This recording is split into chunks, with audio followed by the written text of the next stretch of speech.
Support for Clever comes from Canvas People. You know what really makes a home special and unique? Family photos and original art. When I visit someone's house, that's my favorite thing to ask about. So that's why I love this special offer from Canvas People. You can get a free 11 by 14 canvas print, a $77 value, featuring your own artwork or memorable photo. It's so easy to create.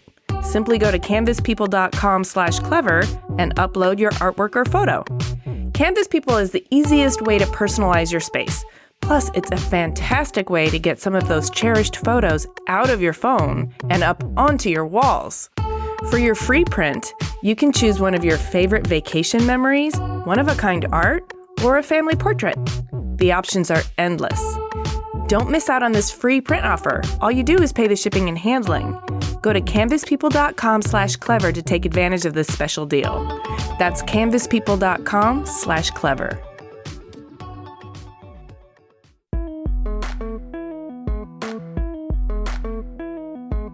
An exhibition setting, ultimately, you can create a thing, an original, or something that a visitor with a friend, they can go and look at that and discuss it while they're looking at it. Hey everyone, I'm Amy Devers, and this is Clever. Today I'm talking to graphic design giant Stefan Sagmeister. You know who I'm talking about. He's famous for album covers for the Rolling Stones, Lou Reed, Jay-Z, and bonus points if you know the band Skeleton Key. He won a Grammy for his work with Talking Heads and another Grammy for his work with David Byrne and Brian Eno. In 2012, he and Jessica Walsh formed the influential design agency Sagmeister & Walsh. And in 2019, they transitioned that partnership to their fine arts-based collaborations and handed off the commercial work to Jessica's newly formed agency, and Walsh. Stefan is known for provocative storytelling and immersive arts exhibitions, like The Happy Show, which is also a documentary film, and Beauty. A Cooper Hewitt National Design Award recipient, he's also an outspoken advocate of sabbaticals and has arranged his life to include one every 7 years or so. I met up with him back in November at the 2019 Adobe Max conference, where we sat down in the Airstream podcast lounge to enjoy a nice, intimate, pre-pandemic conversation. Here's Stefan.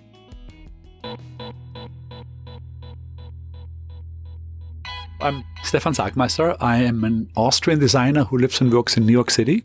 I'm a designer because I really enjoy doing it and have so for a very significant amount of time. I think I designed the first things that got printed when I was 15. I'm now 57, so you do the math. It's been a very long time that I've been doing this, and somehow managed to still get a very big kick out of what I'm doing. Like right now, for example, like literally as in right now, as in today in the morning, I was excited to get up and just before I came to Max, work a little bit on some design ideas that I'm dealing with right now. So things are good. Yes, good. That's optimistic. Yeah. So we always like to get a sense of who you are by going all the way back to the very beginning. So born and raised in Austria, can you paint the picture of your childhood for us? Sure. Tell us about your family. I grew up in a very large family. I have, we are 6 kids, 3 girls and 3 boys. I'm the youngest out of that bunch. So in many ways, probably grew up a little spoiled, come from a middle-class family. Like my parents had a store that was sort of the big store in the small town. Okay. They sold clothes and we lived above the store. It's a very pretty town within the Alps on a very large lake. So there's lots of swimming in summer, there's skiing in winter. It's an extremely safe town, so you could go to kindergarten by yourself. I mean, you had to watch the traffic and things, but ultimately you grew up in a very good environment. I went to high school being not very happy. I went into sort of like an engineering version of high school that didn't really gel well with me. And then it was a big deal to get back into regular high school. And then before I actually was really able to choose, and as soon as I could choose, basically at a university level, I of course chose to be a designer. While I was in high school, I joined a small local magazine and there found out that I was enjoying doing their layout much more than the writing. So I took over layouting that magazine. So I was 15, 16, 17. Also was culturally quite active, so organized jazz concerts and demonstrations and festivals and things. And all of these things always needed graphics, posters at the time most often. And considering I was already doing the layout, it was also clear, well, the layouter has to do the graphics. So I started to do these things and found it absolutely fascinating that you could come up in your bedroom with a poster, get it printed, put it up there, and then 800 people would show up for that thing. And it literally, the only point where they could get that information was the poster you just signed. So an effective form of communication. Totally. That was, without me knowing at the time, unbelievably influential on me. I mean, for one thing, on why I liked being a designer, but also moving forward, that complete awareness that everything that I do really has an effect, good or bad, like depending on how good or bad it is, the things that I do, but that it matters. So it was a fantastic education. It's a direct correlation to be able to see that. Were you self-taught at this point? Were you just figuring out how to make these posters on your own? And you could call it self-taught. We had a wonderful local designer that I'm still friends with, who is now in his 80s, who here and there came by the magazine and showed us a couple of tricks, gave us his old letter set sheets. Oh, fun. And, this is a pretty nice community. So there was another design studio that gave us their letter set sheets, or we could get their type catalogs, or that here and there, I remember going into their studio and I would just work on something for an afternoon and the main guy would give me tips. No, don't do it this way, do it that way. That works better than that. So there was help around. Okay, you had some mentorship. Yes. But you also, it ignited something in you. You knew you wanted to study that in school. And very important, the mentors were excellent. The quality of those two designers, specifically of both, was, even when I look at it now, this was high quality, meaning these were what you would now call very accomplished, careful, considerate people who made it their job to do very good work. For whom also I would say that the pleasure of being involved in something that is interesting to them. One of them did many posters sort of in the more liberal world for politics, partly cultural things, for whom that what they were doing played a bigger role than the financial aspects of the business. And I think all of these things were, of course, influential. Absolutely. Yeah. Yeah, I can see that now. That makes a lot of sense. So you had a high standard of quality that you were introduced to the field with, and also a passion that was a through line for the people that were your mentors. Yeah, I'd say so. And it's still, I think, still to this very day, if I go home, which I do quite often, if I look at the stuff that just hangs around, like the poster for the opera festival or the poster for this exhibition, because in Austria, as in many other European places, poster sites are still owned by municipalities, which means that you can get them as a cultural endeavor. You can get them very cheap. And so many of these poster sites are filled with cultural announcements. And I would go routinely, if I'm in Vienna, I would just basically pass by these round columns to see what's happening. And it's a pity that all of these sites, let's say like in New York City, they're all commercial. Even the ones that are semi-legally posted are kind of in the hand of poster mafia-like organizations. So in New York City, you would hardly see a cultural poster unless it's big-time commercial, let's say like the Lion King or something like this. But outside of that, you wouldn't see a small theater being able to post anything. It couldn't afford it. Right. Yeah. Oh, that's interesting. I'm thinking about growing up in my own small town. There were the official posters, and then there were the DIY punk rock posters. And both of them were equally influential in terms of their graphic communication. Yeah. And they also spoke to you so clearly, like, that looks boring, that looks exciting and chaotic. Yes. That's where I want to be. And of course, if there would be a movement like punk right now in New York, there wouldn't be a visual signifier of the same importance connected to it, because there wouldn't be any posters. Right. Even the illegally posted ones are all taken over by big corporations. Some of them with the desire guerrilla marketing firms. Exactly, sort of like to have a little street cred, like, you'll see iPod ads and things like that. Yeah. Interesting. Okay, so I know you studied graphic design in Vienna, and you also have a master's in communications. I do. After I finished my studies in Vienna, I got a scholarship to do a graduate education at Pratt in New York, which of course was fantastic, because I basically had 2 fully paid years while being able to live in New York, and it was fantastic. I mean, I absolutely loved it. Would you have gone to New York otherwise, or? After graduating from high school, I had gone on a very influential trip with my brother-in-law, and we had done a whole sort of like United States road trip, and we gone New York, Florida, New Orleans, Chicago, and back to New York. And it was really New York that had captured my heart. And I sort of knew that in one way or another, that this is the city that fits me the best. Mm-hmm. And this is sort of like, in an odd way, I felt that when I was just graduating high school. And I still very much feel that same way now. Probably comparable to, if you're looking for an apartment and you see 10 spaces and one just feels right. Mm-hmm. That's how New York felt to me. That makes sense. And you've been there ever since. Absolutely, yes. And your communications degree, do you feel that was relevant to you in terms of your storytelling? Or where did the communications fit in? I think it came handy to me in a sense that, specifically in Vienna, just being in design school, mm-hmm. put you in contact with people your own age with a very similar outlook on life who wanted to achieve similar things. So I think that in Vienna I learned much more from my fellow students than I probably learned from the faculty. We had a student group. We're still friends now. I just visited 2 of them actually in northern Italy, and we kind of egged each other on. I think that probably was the most significant part of the education too. I don't think I could have done that on my own.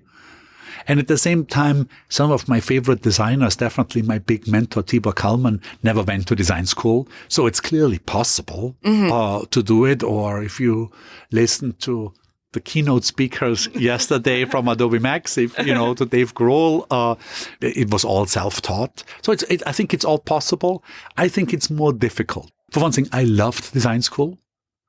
Specifically after high school that I hated, it was so pleasant to me to be able to study something that I was genuinely interested in. So that felt extremely luxurious to me to start out with.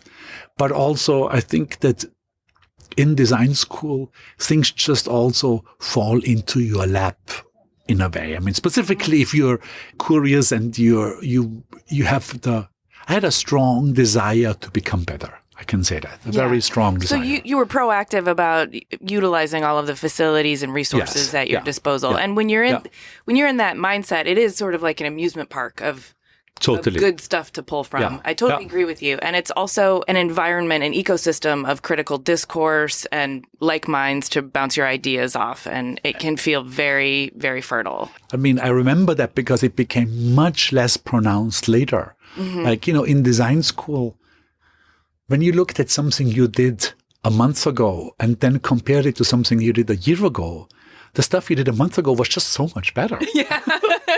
And this is so pleasant. I mean, it was just so, oh my God. It's like, see the incremental progress. Exactly. Yeah, totally. Which, of course, now that I've been doing it for so long, would be almost impossible to judge. Is this thing that I'm working on right now truly better than this thing that I worked on 5 years ago? It's also so different. So it's more difficult. We've got to take a break, but we'll be right back after this message. Support for Clever comes from Lulu in Georgia.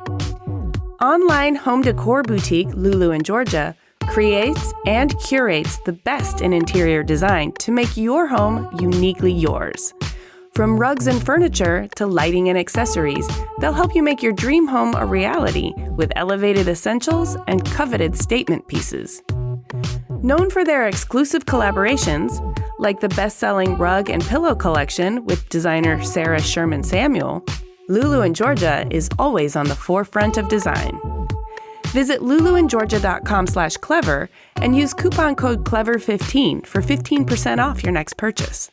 That's Lulu and Georgia, LULUANDGEORGIA.com/clever. Support for Clever comes from Paintson.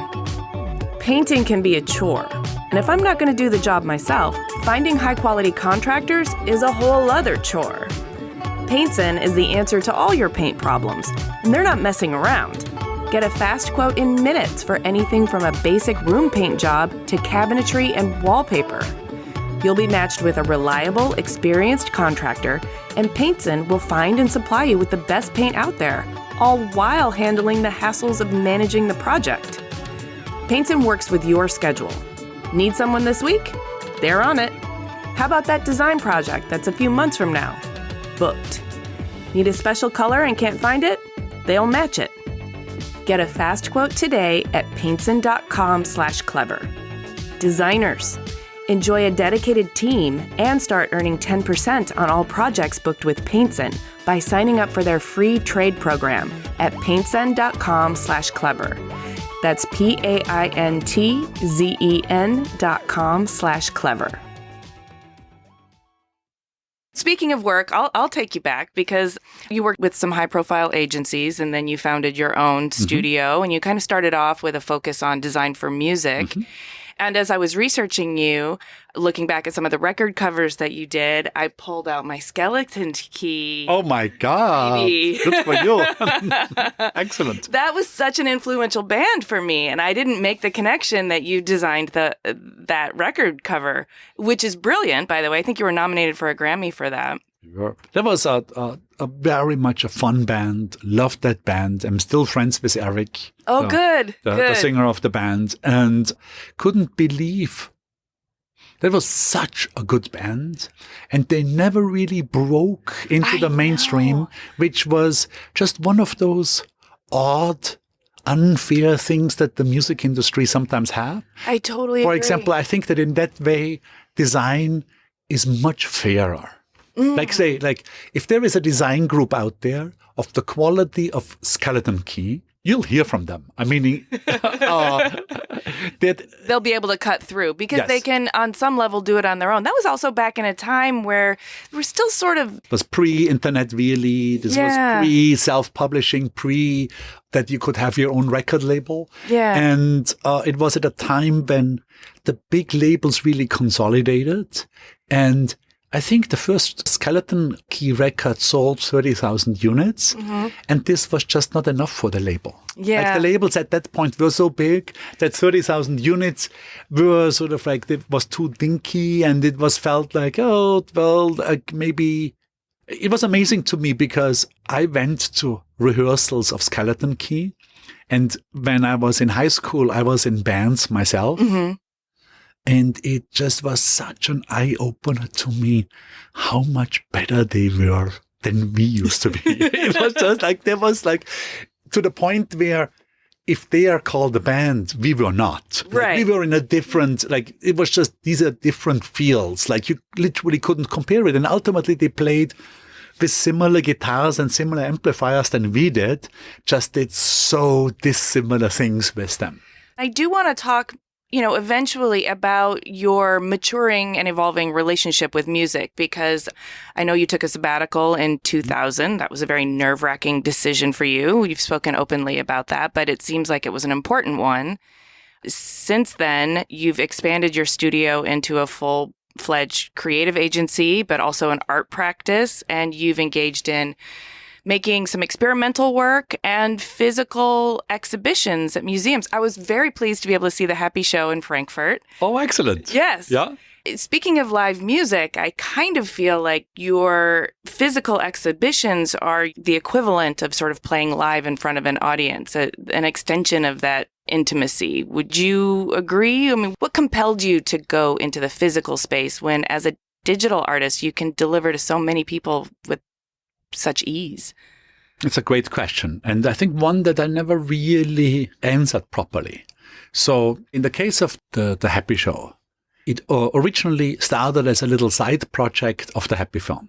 On the second sabbatical in Bali, it was clear we're going to start this thing about happiness in film form. It would have been, a book would have been much easier, but it would have been boring because we've done many books before. And while we were working on the film, we were asked by the ICA, the Institute for Contemporary Art, to do a design exhibition, which I wasn't really interested in doing because we had already an exhibition about our work touring through Europe.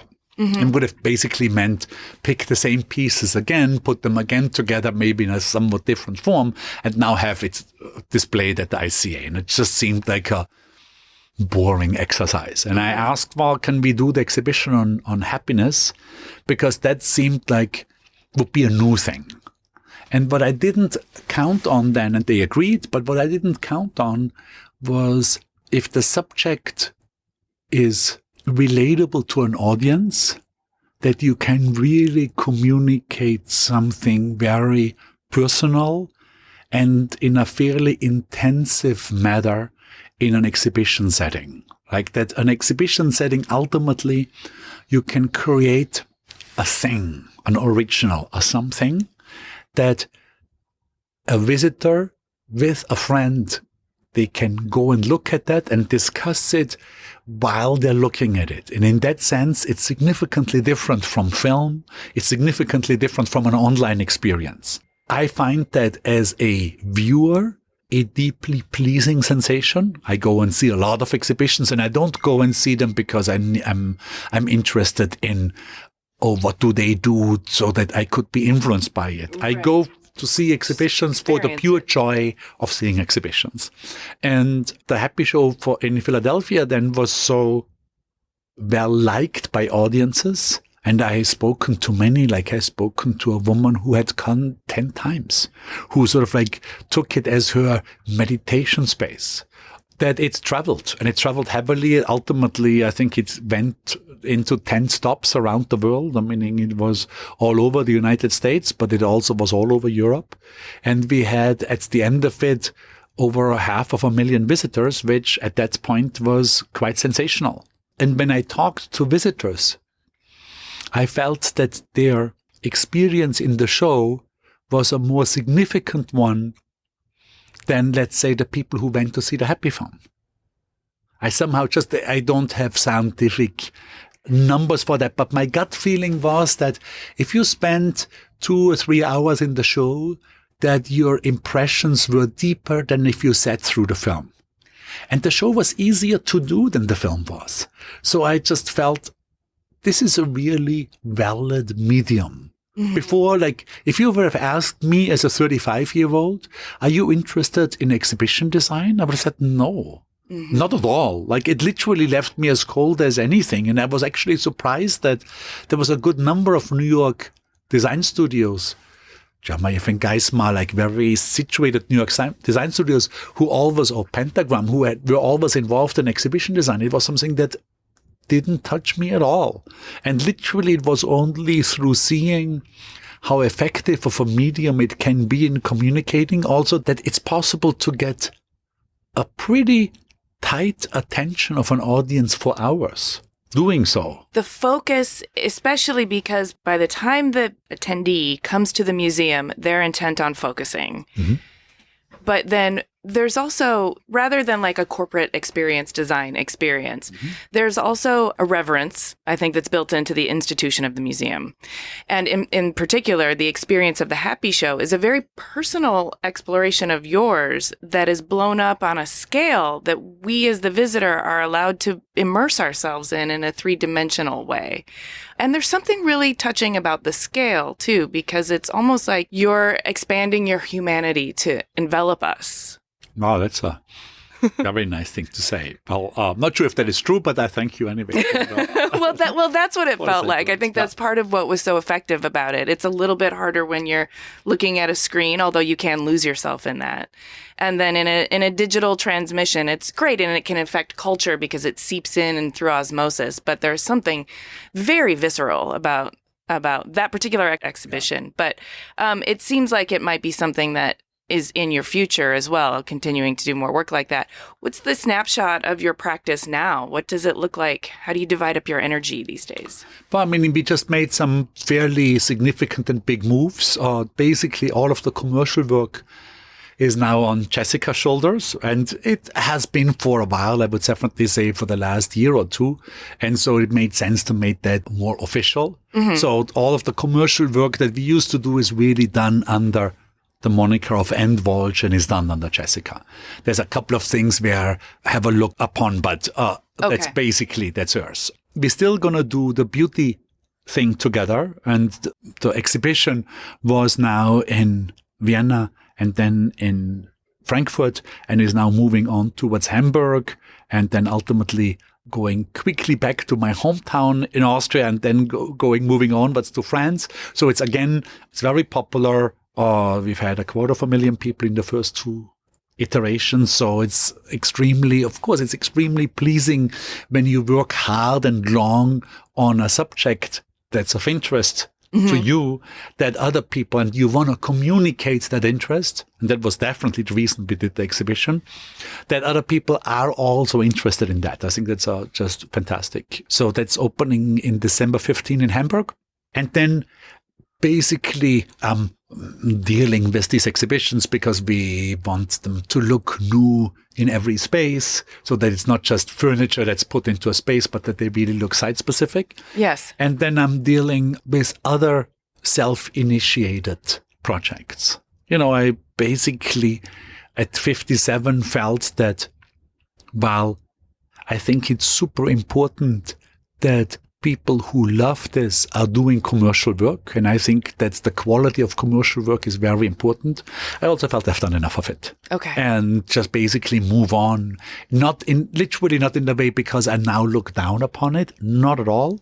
It is much more so I've done that in the same way that I probably wouldn't do album covers now anymore because I've done that. And why do it again now? Like there's so many other interesting things out there in the world. And your curiosity is pulling you. Yeah. But also, I think that I still very, very much love the engagement of design.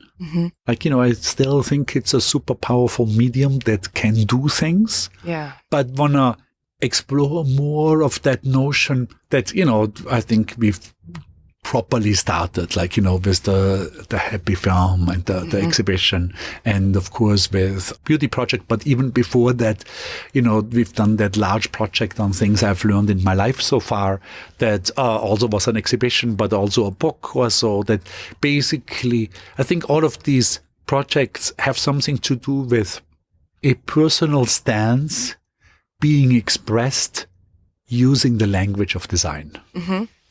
And there was at one time in my life, I had a desire to become a film director. And then when I really thought that through, I thought, well, so I'm trying now to learn a new language to figure out if I have something to say in that language.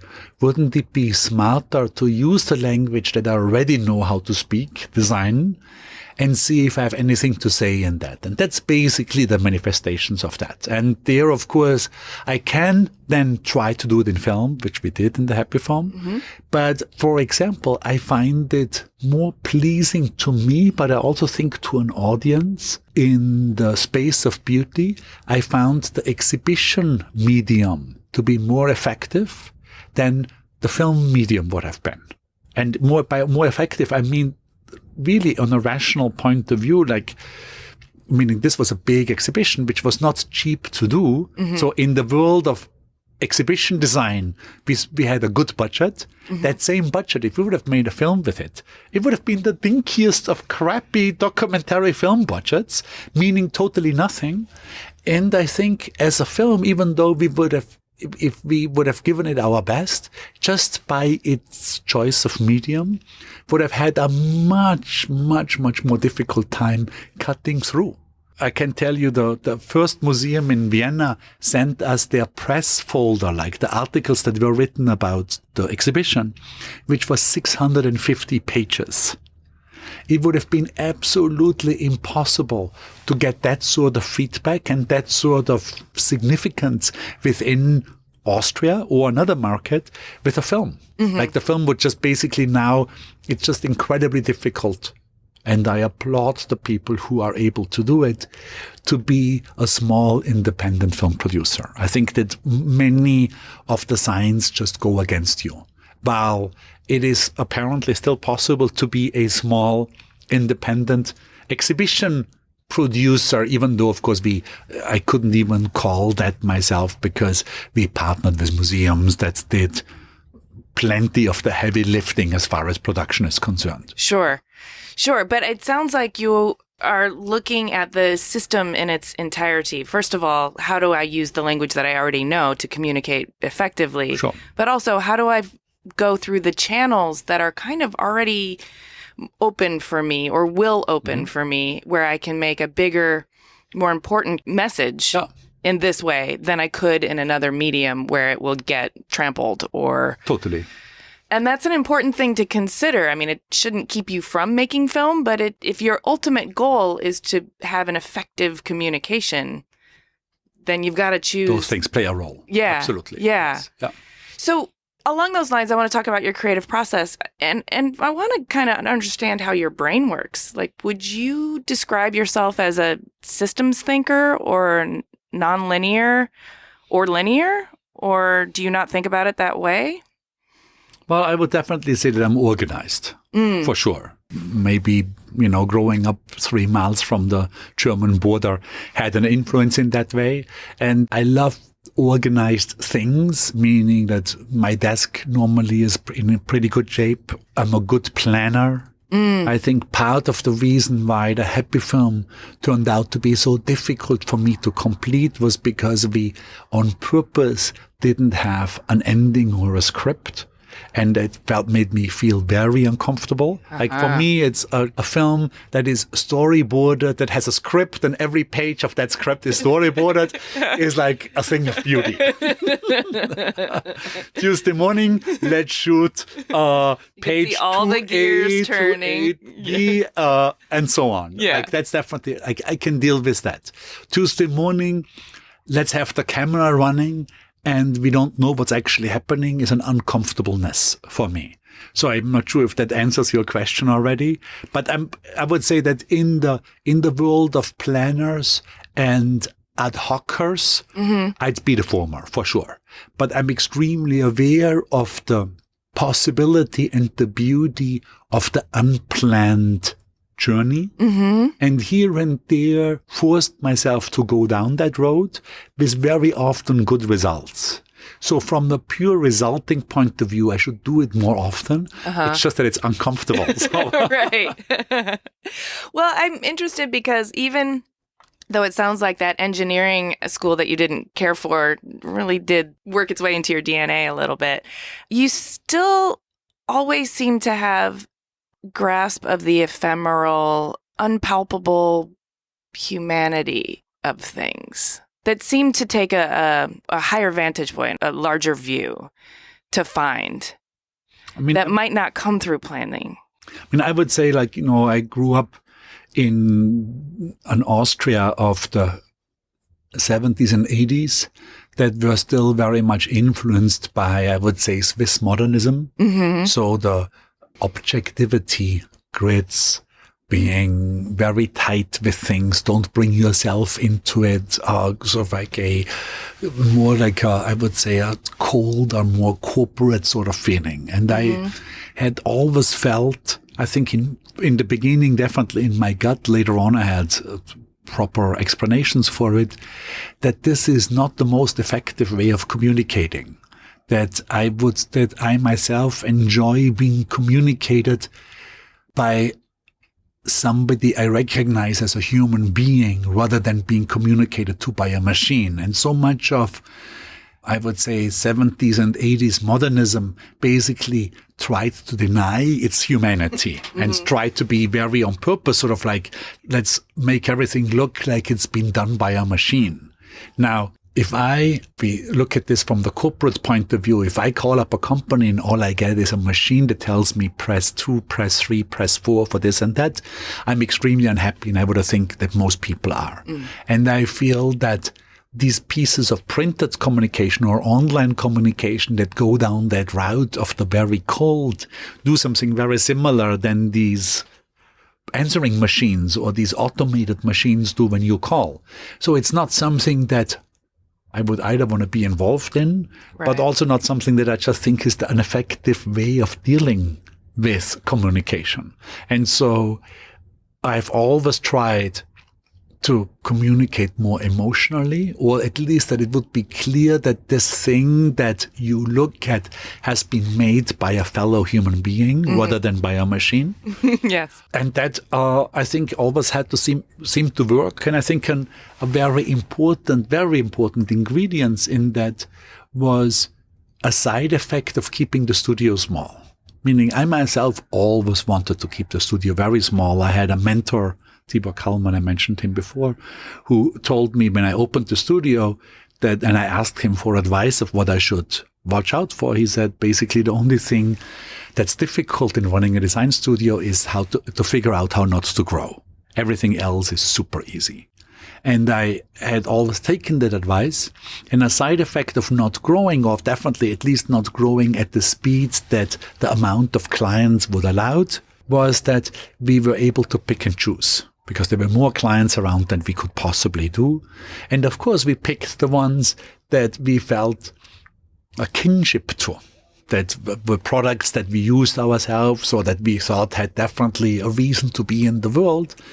And that had the side effect that we didn't have to lie. Because if we did something promotional and we said, this is really good water, it was our favorite water. And that made things so much more pleasurable for us also, because if you're already working with a product that you love, it's fun to research it.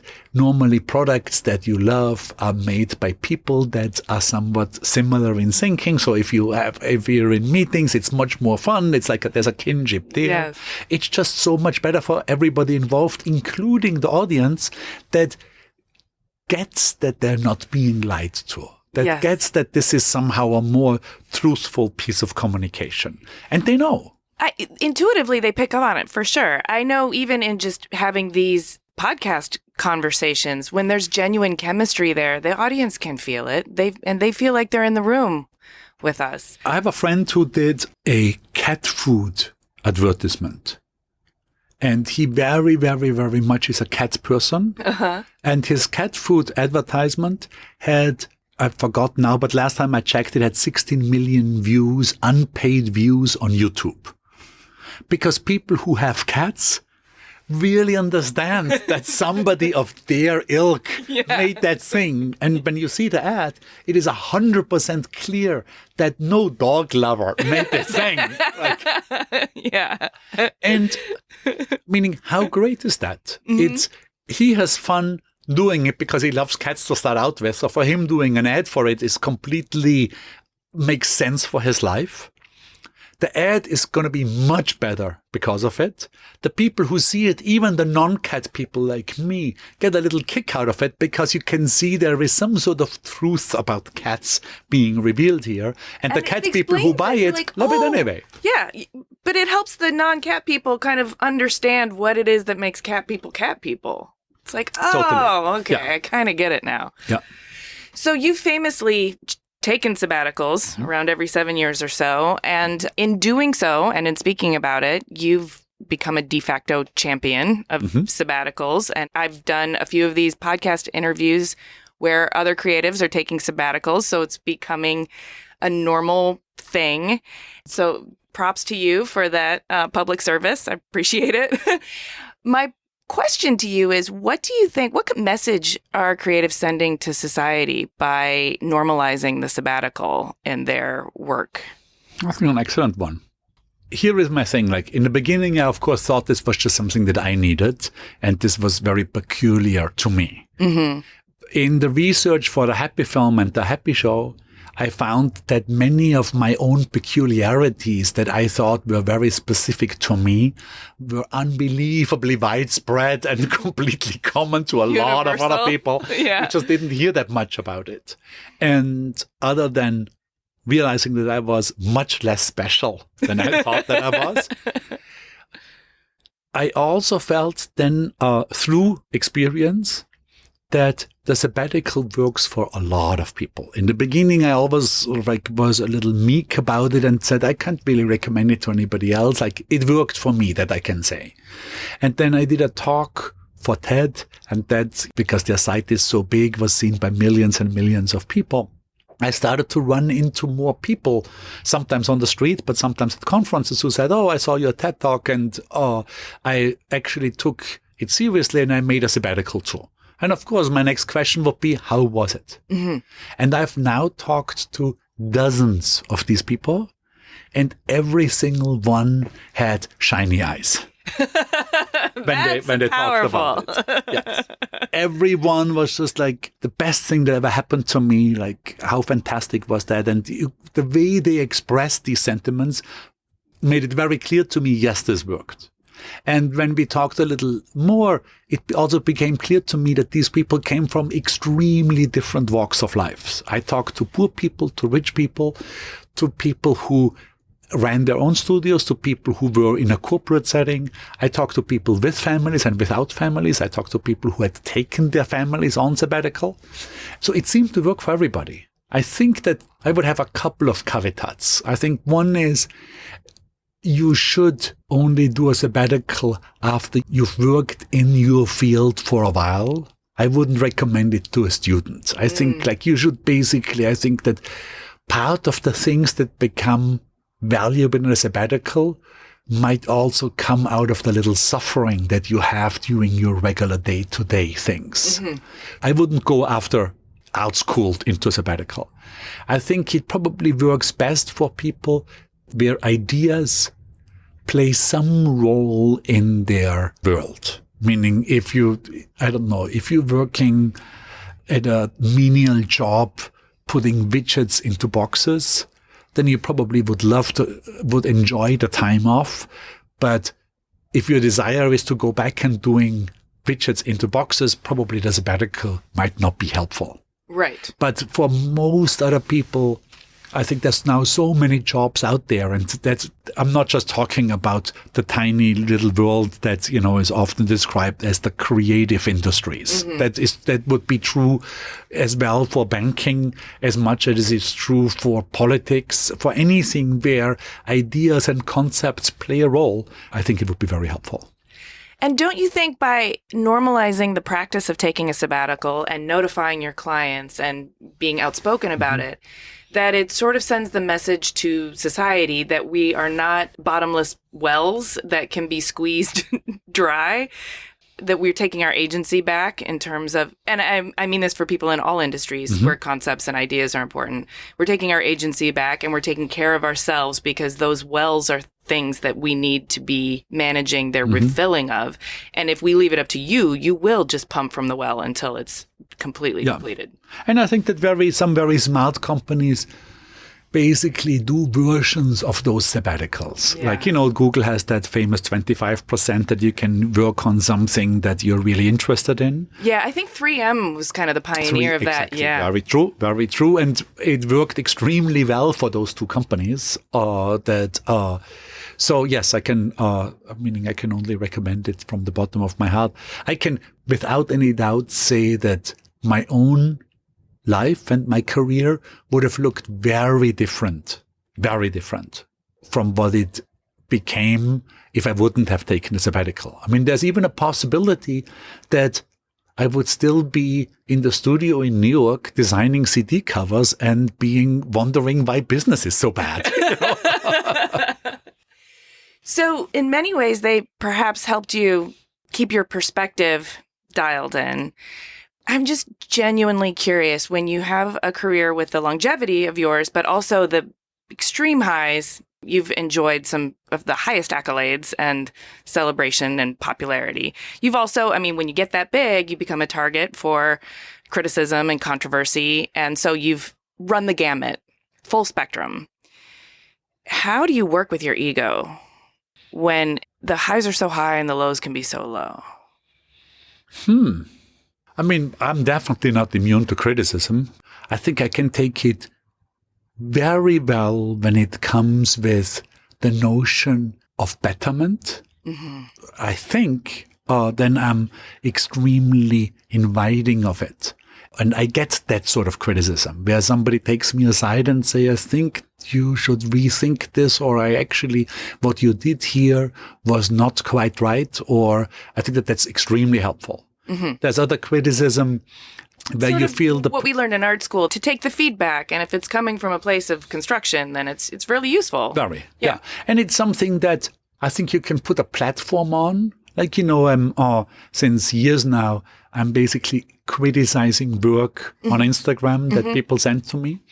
And I myself try to be as constructive as possible. That doesn't mean that it's always positive. Like, I also have quite negative criticism, but I try that negative criticism not to be snarky. But to be useful. And if you look at the comments on my feed, they're almost all, with very, very few exceptions, almost all in that same vein. Like that, basically, that the whole community tries to make that person who sent that thing in to give her or him helpful tips on how to increase it. Some are better than others, obviously. Sure. And the person will have to select which one of those they like the best. And some are against what I had advised, which is all, of course, fine. But you can feel the overall desire is to make that person a better designer. And that, of course, I think is great and fantastic. There's another piece of criticism out there where you feel that the person who delivers it wants to make a point or wants to, in sometimes, put themselves above the person who criticized, or there's all sorts of other reasons out there that are much less helpful, that sometimes get under my skin anyway, but I try not to. Yeah. Yeah. Exactly. I guess the perspective is helpful there in terms of understanding the intention and where it's coming from. Exactly. Yeah. Okay, so we need to wrap things up, but you've given so many interviews over the course of your life. Is there anything that you want to say that nobody's asked? I think I've been asked a lot, yes. Well, I can quickly talk about the stuff that's interesting to me right now. Yeah, I'd love that. Basically, I'm working on things that have to do with long-term thinking. Because I find that specifically us, let's say, in the designy, artsy, more intellectual world, seem to be very much in love with, even though we criticize the short-term thinking of politicians or of CEOs, we ourselves are influenced by short-term media outlets like Twitter or cable TV news and see the world in many ways from a short-term perspective, which can be incredibly gloomy. And if you look at many things that are long-term developments, things look actually quite good.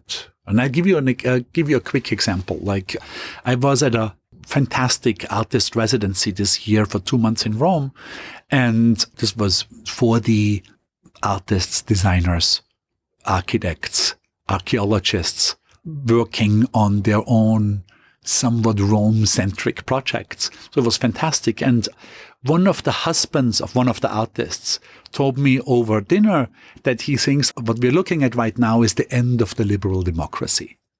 That with Trump and Johnson and Salvini was still in place in Italy, Urban and so on, what we're looking at, it's the end of liberal democracy. And because I was already working with a lot of long-term data, I looked it up. And I found that liberal democracy started around 1800, and there were three: the UK, the US, and France. And then from 1800 to 1850, there were three.